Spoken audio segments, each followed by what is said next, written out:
Ауыл шаруашылығы министрлігінің мәліметінше, жыл сайын қазақстандықтар 250 мың тонна алма тұтынады.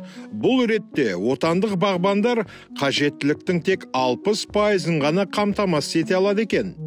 Алма бағын өсіру тиімді ме? Қандай салымдар қажет? Бүгінгі сабақ бағбаншылыққа арналады.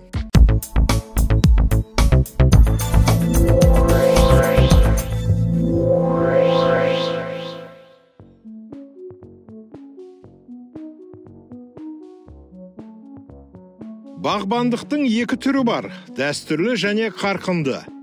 Қарқынды бақшаны салу кезінде алма өнімін келесі жылы-ақ, ал дәстүрлі түрінде 3-4 жылдан кейін алуға болады. Қарқынды алма бағын отырғызу үшін 1 гектарға $50-70 мың қажет. Бұл бағаға тамшылатып суару, шпалер орнату кіреді. Қарқынды бау-бақша шаруашылығы бірден үлкен салымдарды талап ететіндігіне байланысты. Ісін жаңа бастаған кәсіпкерлер үшін дәстүрлі тәсіл көбірек қолайлы. Жаңа бастаған кәсіпкерлерге тәжірибелі бағбандар қараусыз қалған болса да, жұмыс істеуге жарамды бау-бақшаны сатып алуға кеңес береді. Алма бағының құны жағдайына байланысты 1 гектарды 5 миллион теңгеге сатып алуға болады. Сонымен қатар бау-бақша учаскесін бірнеше жылға жалға алуға болады.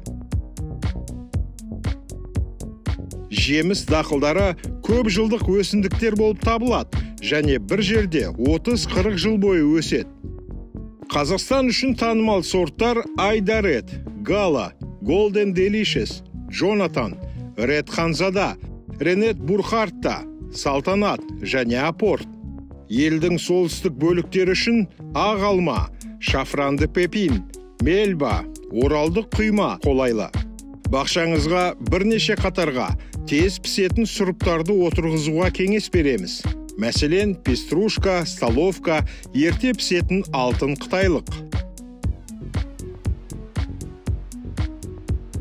Негізі, 1-2 жылдық көшеттер жақсы жерсінеді. Ағаштардың жасын анықтау өте оңай. 1 жылдықтардың бүйір тармақтары болмайды. Шын мәнінде бұл биіктігі 0,5-1 метр шыбықтар. 2 жылдықтардың қалыптаса бастаған 2-3 қосымша бұтақтары болады. Бір көшеттің құны 2000 теңгеден 3000 теңгеге дейін құбылып тұрады.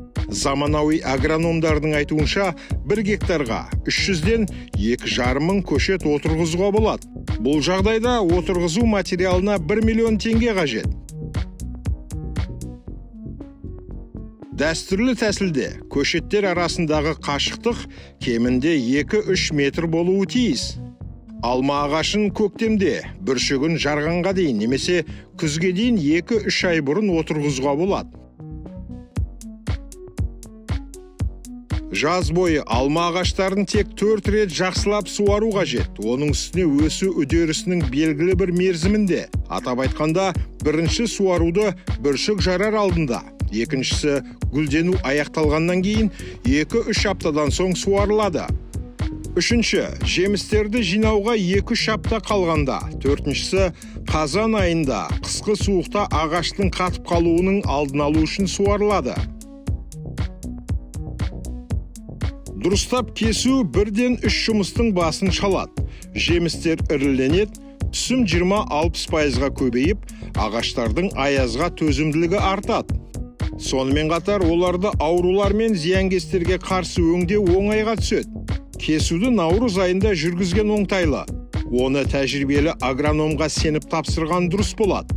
Қызмет құны орта есеппен бір ағашқа 1000 теңгеден 2000 теңгеге дейін. Егер 2 жылдық көшеттерді отырғызса, келесі жылы бір ағаштан шамамен 5-8 килограмм жеміс алуға болады. Дәстүрлі алма бақтарында 3-ші жылға орта есеппен 1 гектардан 20 тонна өнім жиналады. Жемістер әдетте қыркүйекте жиналады. Піскенін дәннің қоңыр түсінен білуге болады. Жиналған алманы қалай болса солай лақтырып тастауға болмайды. Тек еппен салып отыру керек. Жеміс азғантай соққы алса да сақтауға келмей қалады. Алдын ала ағаш жәшіктер алып қою қажет. 10 килограммдық ыдыстың құны 700 теңге. Дәстүрлі қоймалар ауасы салқындатылатын, үнемі желдеткіші жұмыс істеп тұратын үй-жай. Шағын жеміс қоймасы үшін арнайы жабдық орташа есеппен 600 мың теңгеден тұрады.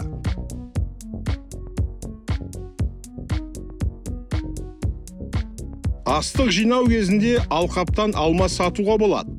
Көтерме сатып алушылар жемістерді өздері жинайды, алайда бағасы төмен болады.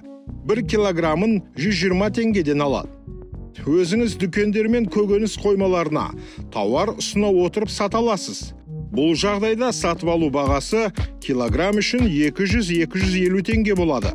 Сатудың тағы бір танымал әдісі интернет арқылы сату.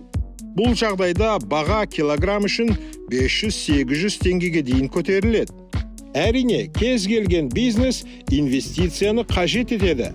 Егерде қаражатыңыз жеткіліксіз болса, аграрлық несие корпорациясына хабарласыңыз.